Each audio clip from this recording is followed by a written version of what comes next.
If Buddhists don't see Buddha as a god, how do they see him? Well, you have to look at the fact that there are different types of Buddhism, different branches of Buddhism. And the various types or branches of Buddhism view Buddha in different ways. The early Theravadan Buddhists certainly don't believe in Buddha as a god. They believe in the historical Buddha as being a man who, because of the practices that he engaged in, he became awakened. That's what the word Buddha means, the awakened one. The person who, through their own diligence, through their own exercise of practices such as meditation and conducting themselves in ethical ways and not going to any extreme in terms of overindulgence or over-asceticism, that person has, through their own efforts, attained a certain insight into the nature of reality, namely that the nature of existence is impermanent, the nature of self is an illusion, and the nature of our ignorance is based on our greed and our anger. Now, there are other types of Buddhism, such as Pure Land Buddhism, where there is sort of a cosmic Buddha who's looked to for salvation, to put it frankly. And there are no doubt some Buddhists who, within that tradition, view Amida Buddha as a godlike figure. But if you go back from that idea back to the scriptures, back to the sutras within Buddhism, it's very clear that the nature of Amida Buddha is inconceivable. Now, you can say perhaps some Christians view God as being inconceivable, and to that extent there may be less difference than Christians or Buddhists want to acknowledge. But basically, the type of Buddhism where you do have more of an orientation toward cosmic, spiritual level entities, whether they be Buddhas or Buddhas to be, which are called bodhisattvas, that is a form of Buddhism called Pure Land Buddhism. So, Christianity has angels. Are there anything similar in Buddhism? Well, I'm not an expert on angels in Christianity, but I would put forth the idea that I think the cosmic bodhisattvas within Buddhism, within Mahayana or Great Vehicle Buddhism, are in many ways analogous to angels, in the sense that they listen to our cries, they listen to our distress, and try to respond to our problems and our distress in this life. One of the most prominent of which, of course, is Avalokiteshvara, the regarder of the cries of the world, one of the primary cosmic bodhisattvas who basically is an emanation of Amida Buddha, the Buddha of infinite light and infinite life. Do Buddhism's holy books mention karma? That's again something I'm not an expert on in terms of the earlier form of Buddhism, but I'm sure that in the Pali Canon, in the early form of Buddhism, there are references to karma. And it is probably noteworthy that I believe the concept of karma sort of was adopted as part of the Indian culture, which existed at the time from the Hindu religion. And so Buddha and Buddhism at that time incorporated the idea of reincarnation or karma into the Buddhist belief system. But within Buddhism, I think more than anything, the idea of karma is simply that there are causes and effects. In other words, things that we do have an effect on what happens after we do them, to put it very simply. Or from another point of view, thinking about the idea of impermanence, we have the idea that, I'm a different person than I was when I started this video. So that each second, each moment of time, in a sense, because of impermanence, we are a different person. And who I am this very second is a function of who I was the previous second, and the previous seconds, and the previous minutes, and days, and hours, and weeks, and months, and years. Why and how has Buddhism grown in America? I believe it's the case that some of the earliest Buddhists may have been the Chinese who came to work on the West Coast in America, for example, on some of the railroads. But more consistent with my knowledge would be what evolved as the Buddhist churches of America. Namely, there is this form of Pure Land Buddhism called True Pure Land Buddhism, or Jodo Shinshu, or we call it now, or at least I do, call it Shin Buddhism, where some of these priests within that particular sect, which does represent an orientation toward devotion toward Amida Buddha, they came to Canada and to America back in the late 19th century and populated, for example, a lot of the towns in in the western part of Canada and the United States. And that really became the major force of development of Buddhism within the United States, this Buddhist Churches of America, so-called. And they kind of adapted themselves to be not in conflict with the Christian church kind of idea by calling themselves a church, by having pews, by having ministers, quote unquote, instead of temples and priests, etc. But of course, as time went on, particularly in the 60s, when you had certain people like D.T. Suzuki, who was, translating some of the scriptures, you had people like Alan Watts, who was a person who kind of spread the idea of Eastern philosophy in the West, that, you had again in the 60s and maybe even earlier in the 50s with the Beat movement, but certainly with the hippie movement in the 60s, you had more and more Americans who were finding this Eastern religion to be of interest.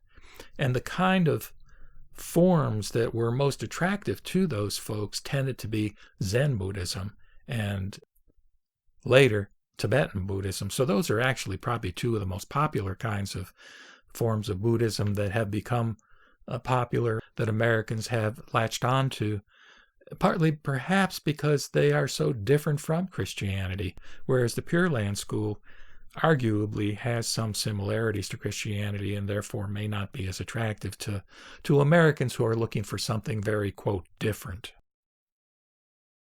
To what extent would one go about ending desires? Would being sleepy or hungry be considered a desire? Well, I don't think that when in the early form of Buddhism with the Four Noble Truths and the Eightfold Path, there was this connection being made between craving or desire and suffering or unsatisfactoriness. I don't think, from my understanding, and I could be wrong, that meant that one should strip oneself of all desires. Some desires are natural and have to be fulfilled in order for us to survive as a human being, as a sentient form of life. As a Homo sapiens, we need to sleep, we need to eat, we need water. But at another level, my understanding in Mahayana Buddhism, that there was another kind of desire that was definitely not frowned upon, and that was the desire to attain enlightenment. I think the word was bodhicitta, and this was emphasized, I think, particularly in Tibetan Buddhism. So there is legitimacy to the desire to become enlightened, but it is still true that there is a connection between craving and suffering. And as Trungpa, I believe, pointed out in his book, Cutting Through Spiritual Materialism, if one desires enlightenment too much, in other words, if you become obsessed with this idea, I've got to become enlightened, that then also can become a hindrance to true enlightenment or true freedom from suffering as a function of being able to address our overemphasis on desire in terms of pulling things toward us, as well as the desire to push things away from us that we don't like or don't want. Who is your God and how are you connected to your God? Well, again, I wouldn't use the word God. I would use the word cosmic Buddha, or within sort of a framework where we have different levels of the divine, if you will. Amida Buddha is within that level called the Sambhogakaya, or bliss body. In other words, a spiritual level entity that we look to for comfort and salvation within the Pure Land school. And how am I connected? I'm connected by virtue of the fact that Amida Buddha, he made a vow back when he was a cosmic bodhisattva called Dharmakara. He made a vow that he would create a pure land of bliss where I could be reborn when I die by simply entrusting in him. So the relationship is one of entrusting as far as that goes. Now, there are some very, very famous Buddhist masters, and I'll mention the sixth patriarch of Zen Buddhism or Chan Buddhism, Huai Neng, who he addresses this matter in that sutra of where is the pure land. And he makes the case that, fundamentally the pure land is within ourself. So there's different levels or ways of interpreting, but those are just some thoughts in the matter. How do you talk to your God? Well, honestly, I'm not a believer in petitionary prayer or in the idea that I can ask for things from Amida Buddha and he'll, respond to my particular individual wishes in that regard. But I do repeat this phrase Namu Amida Butsu or Namu Amida Buts, which means I take refuge in Amida Buddha, it's an expression of gratitude, but it also for me is an expression of sort of contemplation. In other words, if I'm going through a hard time and I need that kind of comfort associated with a focus on connecting with Amida Buddha, I may repeat that phrase, Namu Amida Butsu, Namu Amida Butsu, Namu Amida Butsu, kind of like that. I don't understand what it means by emptiness is not nothingness. Well, the reason I say emptiness is not nothingness is because this concept of emptiness is very fundamental within Mahayana Buddhism. The idea that everything is empty of its own self-existence or separate self, separate existence. And that's what it means. Now, that is very different than nihilism or the idea that nothing exists. But it's easy to mistake the concept of emptiness, or sunyata as the Sanskrit term is called, to mistake that for nothingness. And so that's why I say emptiness is not nothingness. In fact, I like to flip it around and think more in terms of suchness, that the suchness of our experience at this very moment in time, aside from any concepts or thoughts or dualistic ideas, that is reality. And that is nothingness in the sense that it's not got a separate identity. We are all in some ways mysteriously interconnected is the way I think of it. And of course, the next question here, what is non-duality? And that's a related question, because that awareness of emptiness in the Buddhistic sense is an awareness of non-duality.